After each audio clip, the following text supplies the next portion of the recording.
screen, and we're off to the races. Okay, so we were talking about under what conditions partnerships can be canceled even before they start. And the last thing we learned is that if we've commingled our funds, that's not enough. If a kinyan was not yet made, I can dissolve the partnership and call off the whole deal if all we've done is we've opened up a bank account together. Um, um, or if we commingle merchandise together, let's say our livestock or things like that, once we've done that, then you can't cancel the partnership because that's considered to be a binding kinyan. Okay, v'yesh omrim shim kasvu b'tzivoy hashutvim lichtov b'shtar sheim mekablim aleim b'chiyav gomer lio shutvim enom yecholim lachzer bahem. There's an opinion that says that once we write up papers that says that we are creating this corporation, we're creating this partnership, and we obligate ourselves to be partners, then at that point, you can't go back, even though there was no kinyan made on the merchandise itself that we're selling. Okay? So he's basing himself on the Rambam,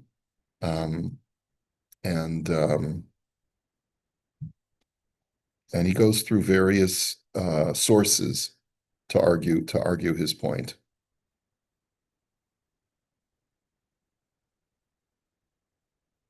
Okay, so we're not going to go through all of the sources today. So the question now is, is there anything wrong with being a partner with a non-Jew in business? Is there any problem? So look what he writes. Okay, Israeli attitude. You're not allowed to be partners with a non-Jew because maybe there'll come a point, this is brought by the Gemara, that he may have to take an oath. And when he takes an oath, in order to be able to substantiate what he's done, he'll swear in the name of his idolatrous God. But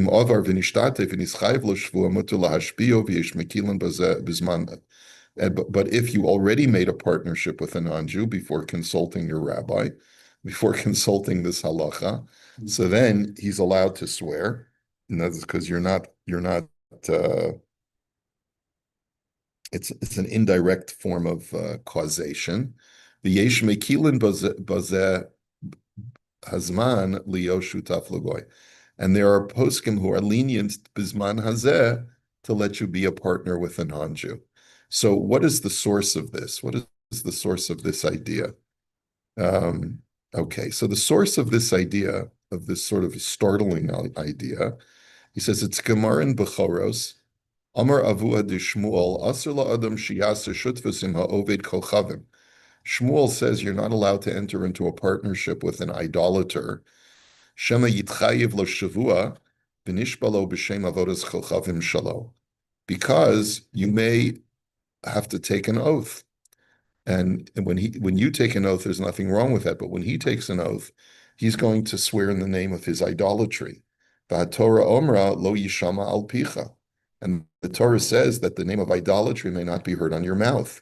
So Rashi explains, Upirish Rashi, Bahagramas Picha, that it means that you caused, through your mouth, you caused him to produce the name of his idolatry.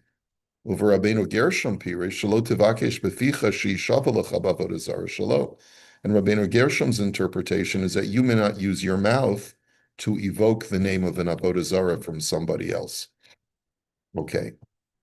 Just to say the name of an yeah, just as Beetlejuice, or whatever. Yeah. Okay. All right. Anyway, yeah. So that's the concern is that he's going to swear, and his name of his idolatry is not allowed to be produced because of something that you did.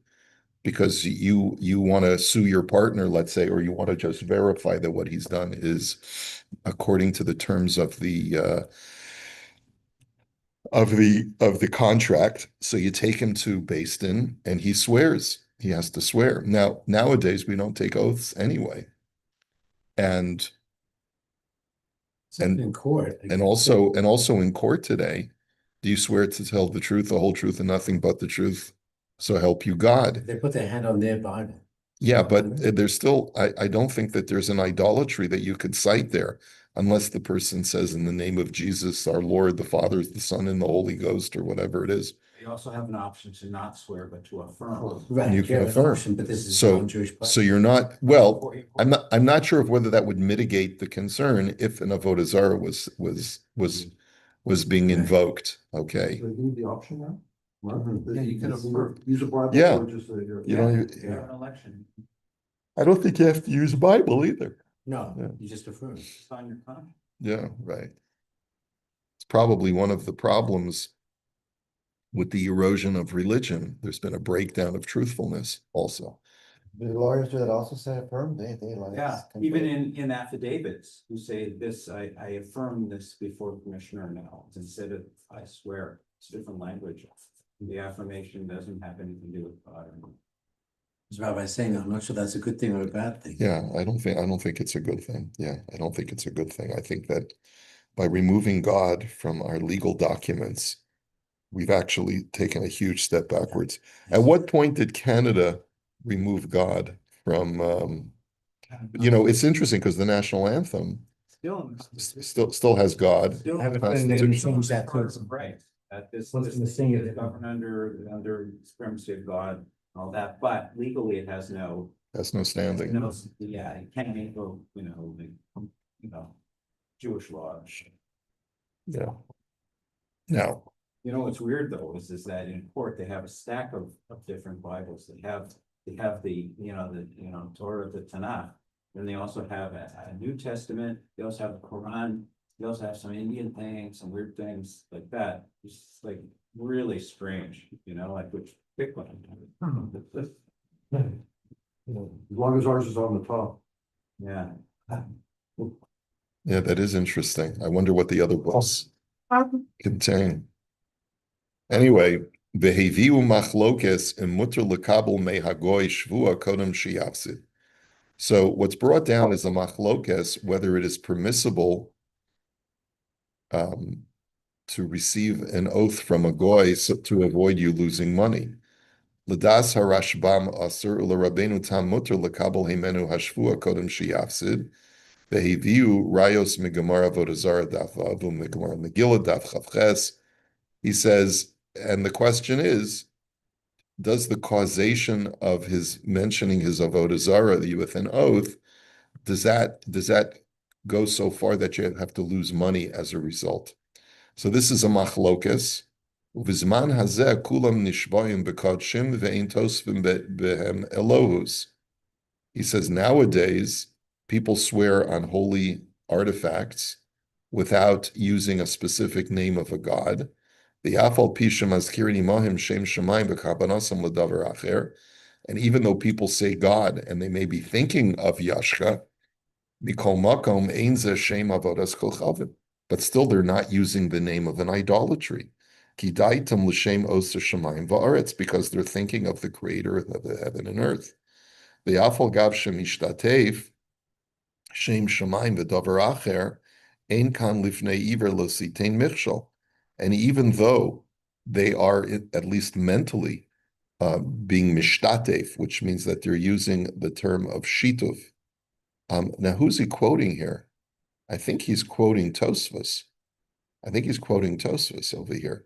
He says, even though you're causing a Gentile, a Noachide, to sin because he's thinking of Yashka when he takes the oath, he says, that's ein kan lifnei iver. There's no problem of don't place a stumbling block before a blind person.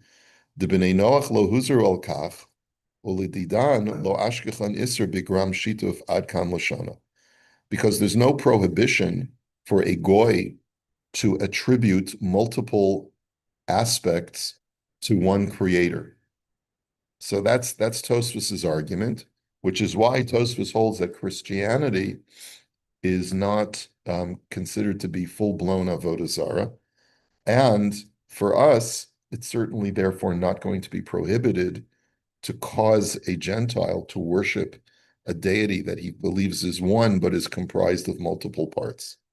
Now, this is a controversial position because, according to this opinion, Christianity may be avodah zarah for us, but it's not avodah zarah for non-Jews. In other words, if a Noahide, a Gentile, attributes a trinity to God, as long as he believes that there's one creator of heaven and earth, but he's made up of multiple parts, that's not called avodah zarah for him. Okay?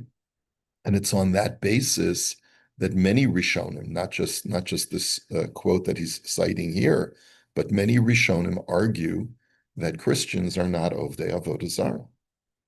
And the Rambam doesn't agree, but you have to also remember the Rambam did not live in Christian lands, so he had less at stake, in coming up with his opinion.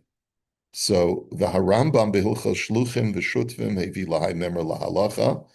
The Rambam, in citing this halacha, he writes as follows: Asur lihishtatef im ovei kochavim shemi yischayv lo shvua v'yishavu v'yashpiu bir aso. You're not allowed to have a partnership with a Gentile, lest he come to swear invoking the name of his idolatry. V'chein kasav harif lahai memor davua d'shmuel, and the Rif brings this in his Piskei Halacha, etc., etc., etc. And again, the B'diavad, if you did have a business venture with him, can you accept a shvuah from him in order to save money? Some agree and some disagree. The Rambam says Islam is allowable. Islam, according to all opinions, is not avodah zarah, because Islam is completely unitary in its belief of God, just as, if not even more than in Judaism. I wouldn't say. How do we look at Christianity today? Do we consider the avodah zarah, like going into a mosque, that wouldn't be a problem, going into a church? And there's different types of Christianity, right? Right. So most poskim say that you're not allowed to enter into a church, but it's not so much because it's a base avodah zarah, and also because of the historical stigma that Christians have in the past persecuted Jews. So there has been a long-standing tradition, and I can't even say that it's from a halachic standpoint strictly. I know, but there's a long-standing sort of stigma against entering a church. However, the poskim talk about whether you can go when you're going, let's say, to Rome, can you visit the Sistine Chapel and the Vatican? And the poskim most of the poskim seem to say that you're not allowed to, because it's considered, at least for our purposes, to be a base avodah zarah. It may be okay for them, but for us, it's still considered to be a form of idolatry. So, but as far as these halachas pertain, and as far as our interactions with non-Jews, do we treat them like idolaters, or do we treat them like righteous Noachides? Many poskim, not all, but many poskim are of the opinion that you treat them like righteous Noachides. And there's a bit of a gray area there. A lot of it has to do with the degree in which you interact with non-Jews. Those who are more stringent have really retreated from having to do with the non-Jewish world. But the ones who are active participants in the non-Jewish world, really the only way that you can deal with integrity with non-Jews is if you view them by and large as righteous Noachides who are not idolaters. So, or just within this framework here, that you have employees who invite you to a simcha. Okay. And it's in a church, it's in the hall, but it's not in the. Right. So you're not allowed to enter the sanctuary. As far as entering a church where they have a social hall, or let's say there's going to be a funeral service, but it's not in the church itself, but it's in the Base medrash. the chapel. Not really the chapel. It's they have like social rooms, all purpose rooms and things like that. So that would be acceptable. That would be acceptable. But a funeral, if they have a wake and it's in the main, it's in the shul, you can't go. So I've experienced it with my wife's convert, and her parents are Roman Catholic, so Hmm. when her parents passed away, we had the blow at the Shiloh, what we do. So, Rob Lowy says, my wife can go in, okay, because that's her parents, that's the honor of the parents, so obviously don't look at the statues and whatever, and she sit the head on the whole time she was there in the book, but she was allowed. I was not allowed to go. I was on the outside vestibule, where there was no statues or whatever, so I was allowed to be outside, but nobody was allowed to be inside. She was allowed, I was fine. Interesting. Okay, so for a parent, yeah, we would probably make an exception. Again, because it's not, the question is, Rabbi Lowy was relying, I think wisely so, was relying on those poskim who hold that it's not considered idolatry. Even Roman Catholicism is not idolatry, even though they use a lot more iconography than, let's say, a Protestant counterpart, but it's still not considered full idolatry. Does it make a difference if the non-Jewish partner used a corporation as the partner? Like behind the corporation might be non-Jewish idolaters, but the actual partner is a limited partnership, let's say, with corporations. Is corporation non-Jewish or? No? Well, look, this whole halacha may not have applications anymore simply because people are not swearing in the way that they used to swear. And people haven't sworn in the name of an idolatrous entity, at least not in the Western world, for centuries, probably. So I don't think you have to particularly worry about this and have to worry about forming a corporation. Maybe there would be poskim who are concerned about that, but I don't think you need to. So let's see. Remember years ago, as I becoming observant and the issues about holidays, and I remember I made a star, I think, so that because I've got like 35 employees, yeah, and before even more, so on the Hagim, not Rosh Hashanah Yom Kippur, we closed out, but let's say the Hagim, I had a star, and I think I made a kinyan with one of my non-Jewish employees, and I actually paid her money like she owns the business for those days. I did this with a rabbi. That's to avoid having your business open on Yeah. Shabbos. Or Yeah. on Shabbos we close, but never on Shabbos. I'm talking about more the Yom Tov. the Yom Tov, yeah. Yeah. So that's a partnership in a way, isn't it? yeah, it is a partnership. So you see that you're allowed to have partnerships with non-Jews, right? So yeah, Moish has the same thing. And anyone who has a business that needs to remain open over Yom Tov needs to have a partnership with a goy or some other accommodation to allow that business to remain open on the holidays. So there's going to be areas of permissibility. Here we're looking only at the Choshen Mishpat aspect because of the problem of the name of idolatry being invoked. So let's see. So how does the Torah qualify this?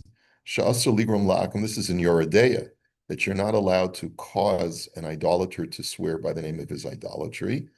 And then the Beis Yosef quotes the Tosfos, the Rosh, in the name of Rabbeinu Tam, that if you already had a partnership with him, you are allowed to have him take an oath in order to avoid losing money. And he quotes the Ran and the Ramban, and his conclusion is, "Va'afal pisha Rashbam cholik b'dover daita maskemes l'Rabbeinu Tam." But they seem, even though there's those who agree the Rashbam, but the majority opinion is to permit you to. If you already ate trays, don't worry about it. You can do it. Like, what does that mean? Like, No, it's already in place. It means you already had in place a business endeavor with an idolater. You went into a business with a Hindu, and he's going to be invoking the name of 100 different gods when he takes an oath. Say it. What? I know some of the names of the Hindu. Oh yeah? Yeah. But that's real avodah zarah. It seems to be. It Yes, seems to be yeah. real avodah zarah. But Legally today, it's all written, it's legal documents, and nobody's saying anything. I understand that, but I'm just giving you a hypothetical, right? I'm just saying that if this were the case and you already entered into business, you didn't ask the Shaila, you already entered into business with him. And because maybe let's say you thought, oh, he'll never have to use the name of his God. You didn't realize that there may come up an issue where you're going to have to get him to swear. So the poskim say, the majority of the Rishonim say, in that case, to save your investment, because you know that you're owed the money, he's allowed to take that So shul. because of money loss, concern, yeah, this is. Apparently so. That he quotes the Torah that you should be careful not to have a business endeavor with a goy, but if you already did, then you're allowed to receive an oath from him. Ein kol adam yachol lamod bezu, v'gam Rashi hitirim she'ein achshav ovdei galilim. But he says not every person is able to avoid this halacha. In other words, to avoid this problem, because we live now today among non-Jews, and the non-Jews that we live with today, in order to be able to make a parnasa, quite often you have to enter into partnership with a non-Jew, and therefore Rashi permitted it because he didn't feel that the Christian world in the medieval period was considered idolatrous. Uveberak habayisham kasav b'shem shuvas harash mihu yirei shamayim kishiyira shehaovdei galilim gomar b'daitu lishava mato eles lahashbio ad kan l'shana. But with that notwithstanding, the Rosh says that if you can ever avoid imposing an oath on a guy who's going to use the name of his, even if he says Jesus, you should avoid that at all costs, whenever possible.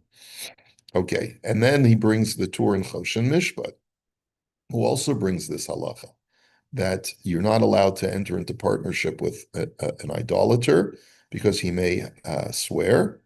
And then he writes B'di'evet, he writes all of the same stuff. This halacha is therefore duplicated both in Yoredeya and in Choshen Mishpat.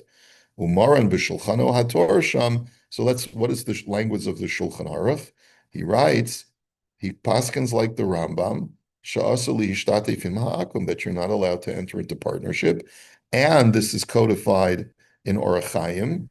And he says, V'yizoher milihishtatif im hakusim shema yischayv shvua va'over mishom lo yishama al picha uvahagasham kasav. So the Mechaber writes this in Orach Chaim, but then the Ramah writes, V'yesh mekilim b'asiyah shutfus im hakusim b'zeh hazman mishum she'ein hakusim b'zeh hazman nishbu ba'avodah zara. Right, so it's Because so it's not relevant in today's world, and that's the reason why we can make a shtar shutfis with a goy.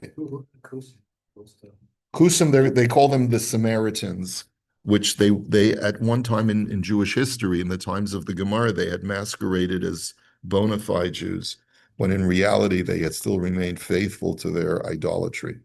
If we were to take a look at the Mishnah Berurah, because this is in Siman Kuf Nun Vav and Orach Chaim, or maybe the Orach HaShulchan. Other groups like the Kusim, and the Kusim were at the time of the Beis Hamikdash. Yes. So, right, so then, did you have other groups throughout history who were scammers? That's not the right word to use, like they were, they played off to be Jews, because you still have in Israel today, the Har Museum, you have those Samaritan, where the Kusim, they're still, you have some of them. Right. And they do Jewish things. We went up there, so I've seen it. Let's see. They do certain things. Yeah, are you thinking maybe of Karaim? Yeah, that's right. Right, so. The Karaites, maybe you're thinking of? No. Are they Samaritans? Yeah. It could be. It's Samaritan too. There are more Arabs today. Yeah. Let's see, Kufnun Vav.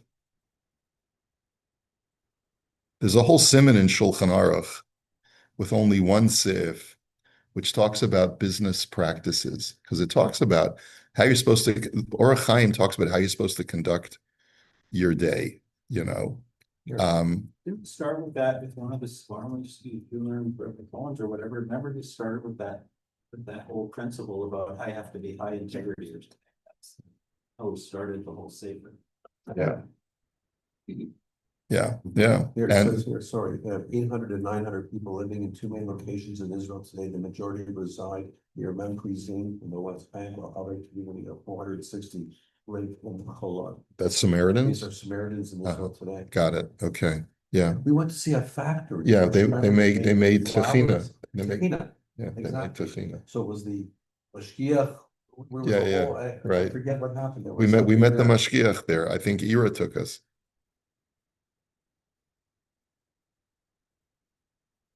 So in talking about this halacha about not doing business with a Gentile, let's see if there's any Mishnah Berurah here. No, there's no Mishnah Berurah. Let's see. There's Magen Avraham.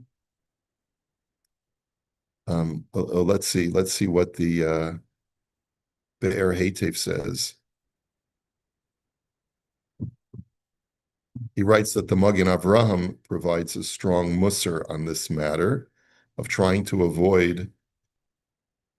He says, "Oh, what happened? Oh, sorry." He says, "V'yizahar milihishtatefim hakusim shem yischayv lo shvua v'over mishum lo yishama al picha."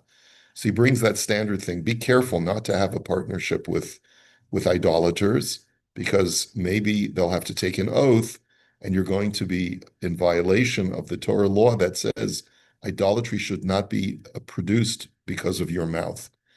Now, the Ramah says, "V'yesh mekilim basi shutfus imakusim bizman hazeh."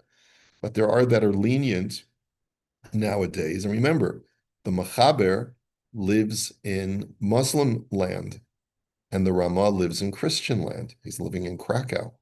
Okay? And he says, so there are many who are lenient today. Mishum she'ein hakusim bizman hazeh mishpoim ba'avodas elilim.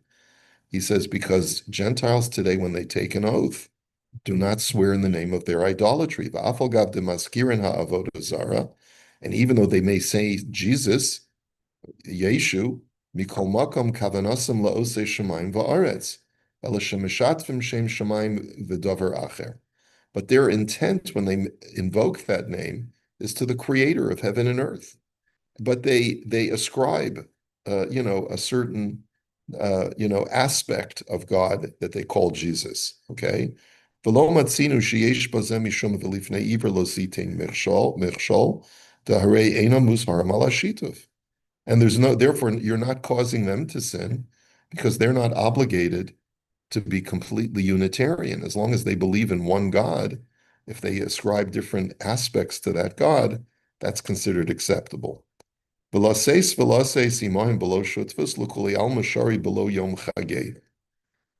to be able to do business with them, to trade with them and so forth, even outside of a partnership, a formal partnership arrangement, everyone agrees that would be permissible, except when it's on their holy day.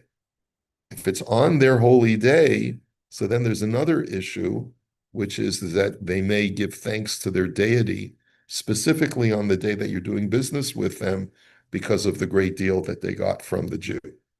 So you don't want to be the cause of that. So Xmas and Easter, those days, which are holidays anyways. Which are holidays anyway.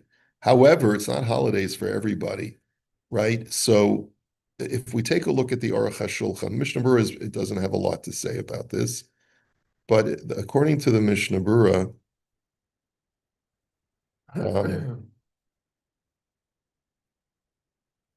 according to the Aruch HaShulchan, When did the Chafetz Chaim write on Shabbat in his life? Is it a year or later? Because he lived like 100 years. it was later. It was later, and The Aruch HaShulchan was written before, he's like 1850, 60. actually, the Aruch HaShulchan does quote the Chafetz Chaim every once in a while. So it was the same. So they were really Crossover. they were really contemporaries.